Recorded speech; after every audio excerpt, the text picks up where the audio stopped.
Moto TV dans une nouvelle édition. Un seul titre à la une, mesdames et messieurs. Précarité des femmes déplacées à Butembo, à Kisoko, dans la commune de Boulenguera. Les femmes déplacées racontent de grandes difficultés pour subvenir à leurs besoins, faute d'activités génératrices de revenus, jadis engagées dans des petits emplois. Elles sont aujourd'hui sous occupation. Certaines retournent même dans leur village d'origine pour chercher de quoi manger au risque de perdre leur vie. Les déplacés appellent les bonnes volontés à les appuyer pour faciliter leur autonomie. Tout pour le sommaire. Et tout d'abord, cette page noire, l'abbé Wambereki Bilongo Jean a été conduit à sa dernière demeure ce mercredi 4 juin 2025, décédé le dimanche 1er juin, jour de la fête de l'Ascension. Ce prêtre bien connu du diocèse de Butembo-Beni a reçu un hommage digne de son engagement pastoral. Famille, fidèles et membres du clergé se sont rassemblés pour honorer sa mémoire. Gérard Bourefou pour le reportage. La messe des funérailles a été célébrée à la paroisse Très Sainte Vierge Marie, échelle du paradis de votre base, où l'abbé Wambereki Bilongo Jean avait terminé son parcours terrestre. Elle est présidée par Monseigneur Jovier Kataka, évêque émérite du diocèse de Wamba, représentant l'évêque Monseigneur Sikuli Paluku Melkisedek, une mission pastorale. Dans une atmosphère d'émotion, de nombreux prêtres religieux, religieuses et laïcs ont rempli l'église paroissiale pour lui rendre un dernier hommage.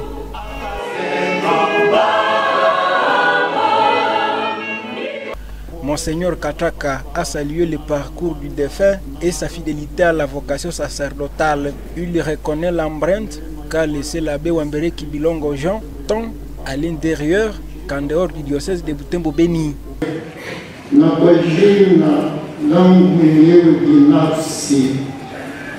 Tunasema pole kwa nyinyi wa jamaa, kwani tumepoteza mwenzetu aliyekuwa katika shamba la Bwana.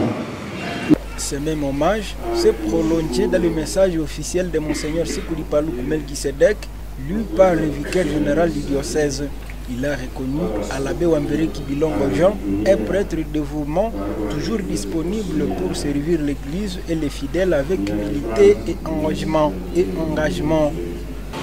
C'est avec une grande tristesse que j'ai reçu la douloureuse nouvelle nécrologique du décès de notre cher abbé Wambereki Bilongo Jean. On espérait qu'il pourrait s'en sortir, puisque le diocèse a fait de son mieux pour le soumettre aux soins bien appropriés pour son cas. C'est dit que c'était le moment de son départ vers notre destinée commune.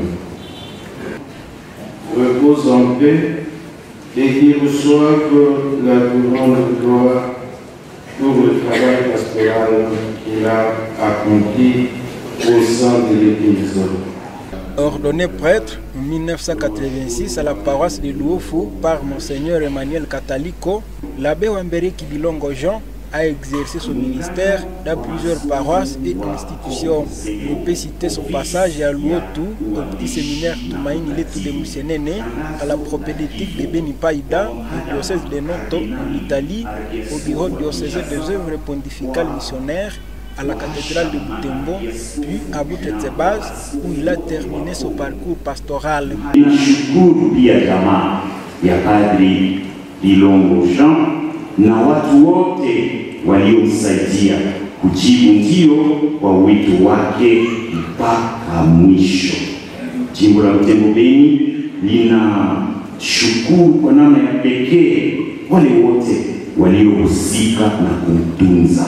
Son inhumation a eu lieu au cimetière Saint-Joseph de Moussenene, réservé aux prêtres séculiers en présence des proches et confrères qui ont accompagné son dernier voyage dans la prière et la dignité.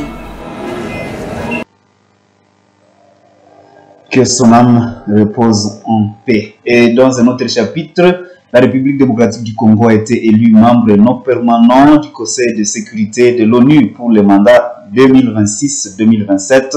Cette élection est intervenue le mardi 3 juin à New York, marque le retour du pays au sein de l'un des organes les plus influents du système des Nations Unies. Elle témoigne de la volonté de la RDC à s'impliquer davantage dans la gouvernance mondiale en matière de paix, de sécurité et de coopération multilatérale. Suivez ce récit. Avec cette élection, la RDC obtient un siège stratégique au Conseil de sécurité aux côtés des autres membres permanents et non permanents. Selon le ministère congolais des Affaires étrangères, cela représente une avancée diplomatique majeure pour le pays qui entend faire attendre la voix de l'Afrique face aux défis sécuritaires, humanitaires et environnementaux. Le ministère souligne que la RDC souhaite jouer un rôle actif et constructif dans les débats internationaux. Elle ambitionne de promouvoir le dialogue, la solidarité entre les nations et la responsabilité collective, notamment sur les questions liées à la paix en Afrique, la réforme du Conseil de sécurité et la coopération sud-sud. Cette accession à l'instance onusienne intervient quelques jours après l'intervention du président Félix Tshisekedi. Le chef de l'État avait affirmé que la RDC siégerait avec l'intention de défendre les intérêts africains, d'exprimer les aspirations du continent et d'apporter des solutions adaptées aux crises mondiales. Il avait également évoqué les atouts géostratégiques du pays. Il citait sa richesse en ressources naturelles, son rôle écologique central en tant que deuxième poumon vert de la planète et sa jeunesse dynamique. Ce n'est pas la première fois que la RDC occupe cette fonction. Elle a déjà siégé au Conseil de sécurité durant les mandats 1982-1983 et 1990-1991.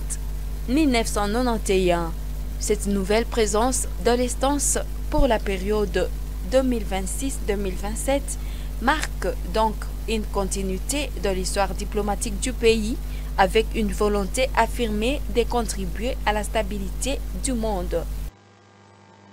Et le territoire de Béni continue à subir les conséquences de l'insécurité. Plusieurs villages sont soit abandonnés, soit dépourvus de services sociaux de base. À Kabaloa, un village en fort potentiel agricole, les habitants vivent dans ces villages la peur constante. Reportage de Joël Tali, rendu par Clémence Mengo.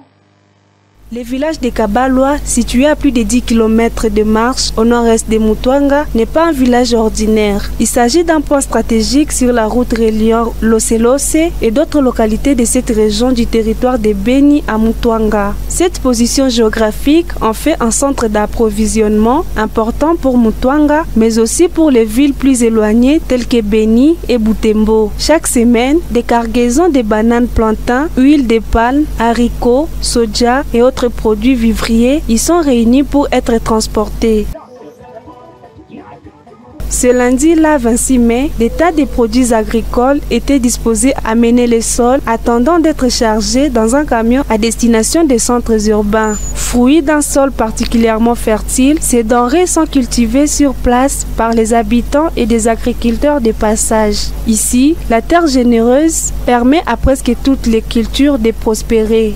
Pourtant, la vie à Kabaloa est caractérisée par l'instabilité. Plusieurs familles n'y résident que temporairement et se rendent dans leurs champs uniquement pendant les saisons agricoles. Nous y avons rencontré une famille venue sarcler un champ de haricots en compagnie d'un groupe d'étudiants de l'Université de l'Assomption au Congo, UAC, en mission de pratique professionnelle.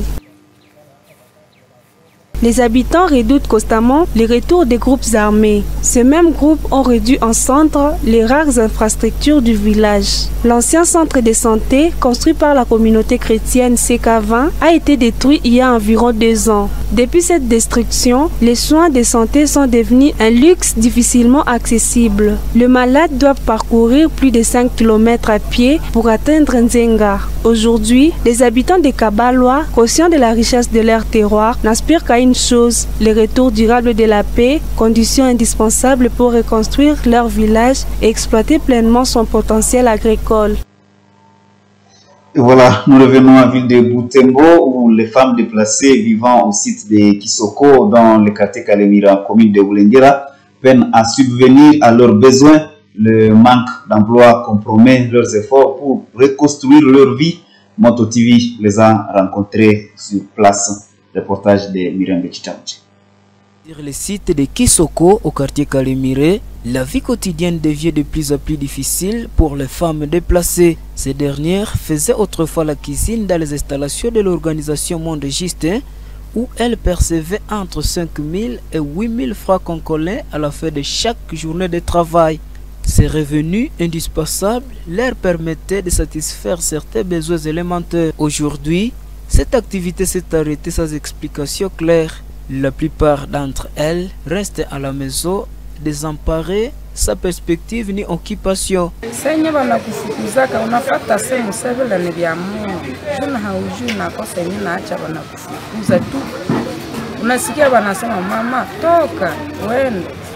Lakini tu anakupatia kakafraka kidogo kusema sasa uko naenda uzisha kumihindi.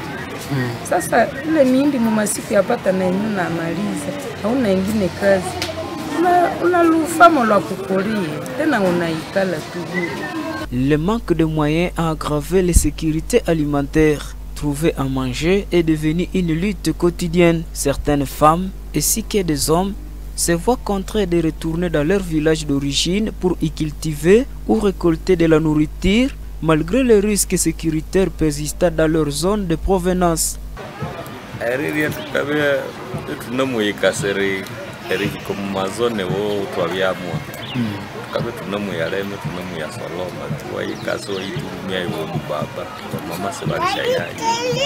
Butembo reste aujourd'hui un pôle majeur d'accueil pour les déplacés venus des différentes zones de conflit du Nord Kivu et de l'Ituri.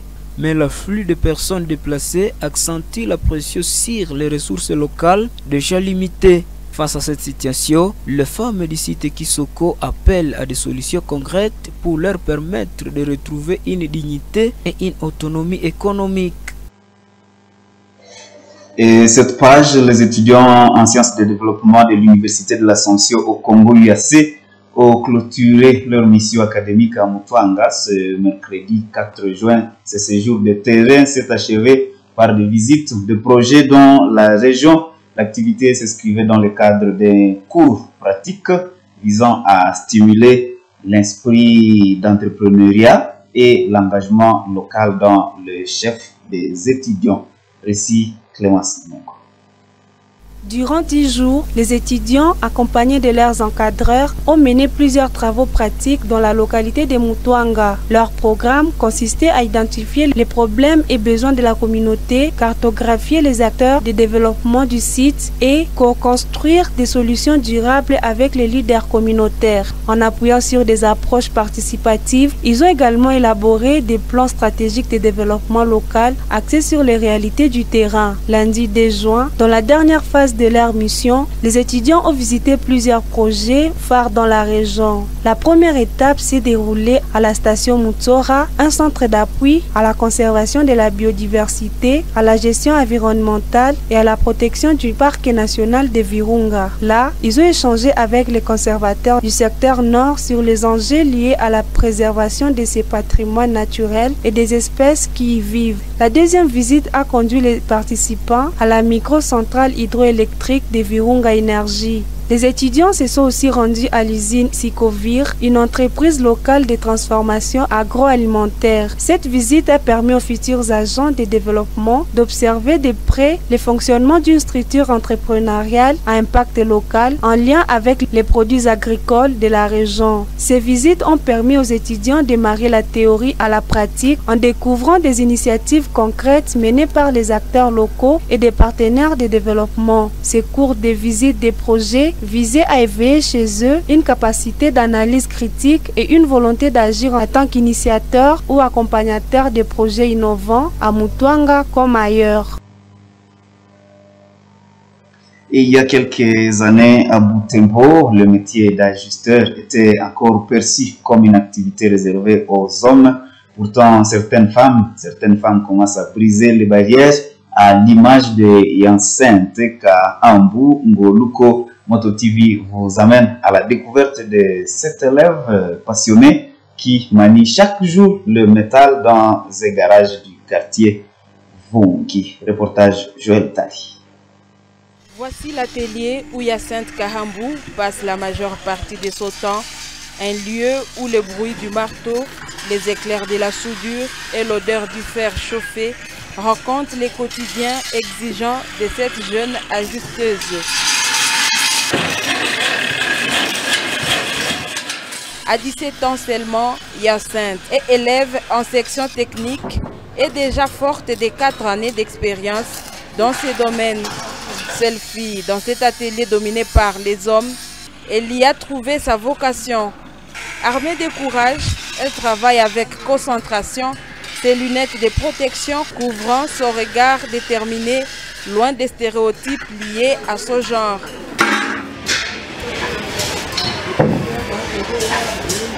Chaque jour, Hyacinthe s'illustre par sa maîtrise du métier. Elle est capable de fabriquer à elle seule une porte et 2 fenêtres. Sa précision et sa rapidité impressionnent autant que sa ténacité. Comme tous les métiers techniques, l'ajustage requiert de l'endurance, du courage, une grande disponibilité et beaucoup de rigueur. Hyacinthe jongle entre ses études et sa passion avec l'assurance d'une professionnelle. Pour elle, ce n'est pas un simple passe-temps, mais un véritable projet de vie.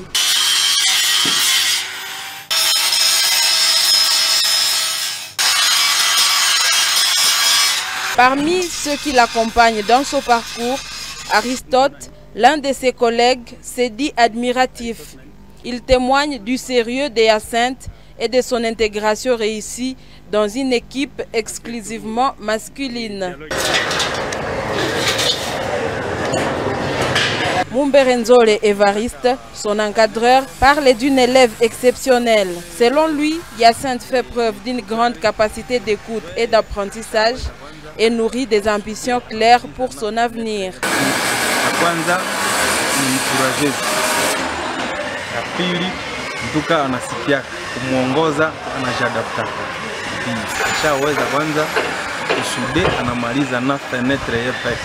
Elles sont encore peu nombreuses, ces femmes qui osent investir les métiers techniques traditionnellement masculins. Beaucoup hésitent par peur du regard des autres ou par manque de confiance. Mais Hyacinthe prouve que le courage et la passion suffisent parfois à faire tomber les murs des préjugés. Et voilà, mesdames et messieurs, ce qui m'est pratiquement fait en cette édition du journal sur Moto TV. Merci à vous qui l'avez suivi. Au revoir et bonne suite de temps chez vous.